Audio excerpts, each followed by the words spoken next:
Well, good evening, everyone. A happy St. Patrick's Day, I guess we should say to start with. You wouldn't know it from anything I'm wearing, but that's the good news, I guess. It is a busy Wednesday this week.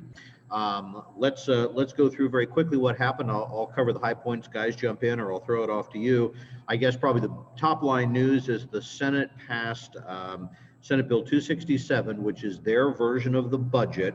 And the top line here is it removes about $570 million in K-12 state aid over 2 years, next year and the following year. Now, the proponents are saying, who support this, say, well, number one, we intend to replace that if we can, so, from federal money, so you're not going to see a loss. And number two, if we can't do it, we'll put all the money back in when we come back for the omnibus bill, which generally happens in May.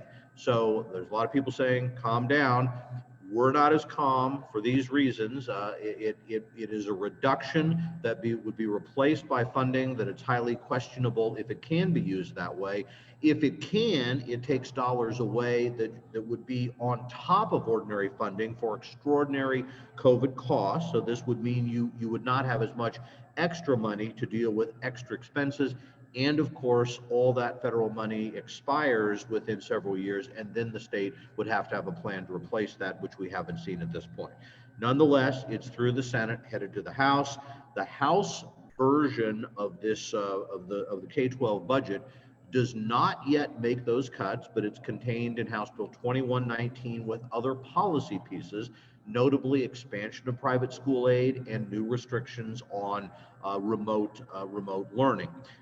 We would note that the House Appropriations Committee began discussion today of the K-12 budget. They're going to continue that tomorrow at 9 o'clock. So it's possible that there will be some changes in the plan that we don't know about right now. And then maybe that was kind of the start of the day, sort of. I will talk about the end of the day, and then we'll kind of fill in the middle.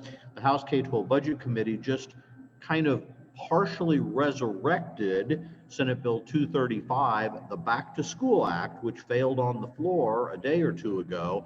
What it does, though, is it only would require in-person learning this year, and it takes effect on March 31st. So essentially, it would say everyone should be back with a full-time option by the end of this month.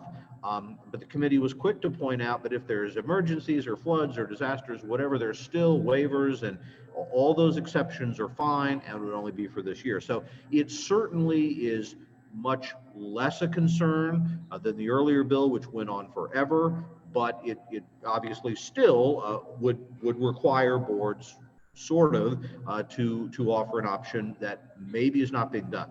Although in fairness, every district that we've heard of has said their intent is to be back operating. So that would come out of committee, could go to the floor as early as Friday, or possibly next week, and then it will be up to the Senate to concur in that change. Oh, because it was put in Senate Bill 63, which was a bill dealing with ACT tests for private schools. I'm going to take a breath and let you guys talk about anything else that happened today. I'll go ahead. Okay. Well, and I will just kind of add to the Senate Budget Bill 267. It did prompt the governor to put out a statement today saying that this is a terrible idea, basically. The House advanced to final action a bill, House Bill 2089, which would, if schools have a gun safety program, it would require them to base it on the guidelines of the NRA's Eddie Eagle program. And there was a pretty long debate on this. Opponents said that this is not a, it kind of ties the hands of school boards if they want to do this. So that advanced in the House today. Would also quickly note, Leah, jump in if I'm forgetting something, just to list a couple things. The House Education Committee held a hearing on Senate Bill 32, which is the dual enrollment. Districts pay those if costs of their students in concurrent enrollment programs if they want to. Took no action. Senate or House Tax had a hearing on Senate Bill 22, the big tax cut income tax bill that passed the Senate. as well as a kind of companion House bill that has a smaller fiscal note. And then the K-12 Budget Committee, before taking action on the back to school bill, had a hearing on House Bill 2411, which would let school boards choose which teachers union essentially they want to bargain with if there's more than one that seeks recognition. Although that would expand local board choices, we oppose the bill because our members adopted several years ago a position to support a package of kind of compromise changes that were made in the Professional Negotiations Act in 2015. And that's still our policy to say we sat down, worked through, and got changes and reached a compromise, and that's kind of what we're sticking with. Leah, am I forgetting anything that happened today or anything you want to mention? No, you didn't forget anything. The House Tax Committee this afternoon really spent a lot of its time actually talking about House Bill 2421, which is kind of the companion to Senate Bill 22.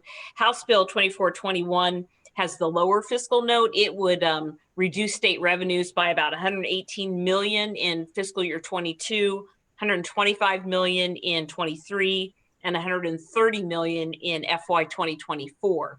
In contrast, Senate Bill 22, although I've not seen an official fiscal note on it yet on the website of the legislature, but anyway, that was amended rather dramatically by the Senate. Some would say decorated like a Christmas tree. And that fiscal note is estimated to be around $500 million of foregone tax revenue. So I'm assuming that at some point those two bills are going to be merged together, and we will be following that. Yeah, I think there are people who want to cut taxes and think that the state can kind of afford so much, but problem is whenever you put a tax bill on the floor, everybody wants to add their tax cut, and that's exactly what happened in the Senate. It kind of came out of tax committee at maybe a more manageable level, but then was quickly expanded, and we'll see what would happen in the House. Let's talk briefly about tomorrow before we wrap up. The Senate Assessment and Taxation Committee has a hearing on Senate Bill 277, a simple little bill that extends the 20 mil levy, which is pretty important because that's about $700 million for the school finance formula that has to be renewed every 2 years. But the chair of the committee, Senator Tyson, has welcomed school leaders to kind of come in and talk about what we think are some of the unintended consequences when schools were included in Senate Bill 13, which is the property tax cap bill. So we're hoping that the Senate Tax Committee, which did not have schools included in their version of Senate Bill 13, will either remove them or maybe look at some modifications that would be kind of less onerous. Point out to your legislators, school districts are already under many more caps and requirements and equalization and everything that doesn't affect local units of government. And that's why we think this is kind of unnecessary, but would add some additional costs and procedures for school districts to just really kind of do what they have to do anyway. So that's why we're trying to get a modification. So we'll be watching that tomorrow. We'll be watching the Appropriations Committee as budget negotiations continue. But we will be getting more information out about the possible consequences of the school funding aid cut in the Senate bill. So be looking for that. Anything else, guys, before we wrap up for tonight? Senate may do Senate Bill 208 later tonight. That's the ban on transgender athletes. Expect a long debate on that. If they get to it, that's the last bill up today. So they might not go to the line, as they say, but they could. So watch for announcements later tonight. We'll keep you posted tonight and tomorrow. Obviously, if anyone has any questions, let us know. If not, thanks for watching, and we'll see you tomorrow afternoon.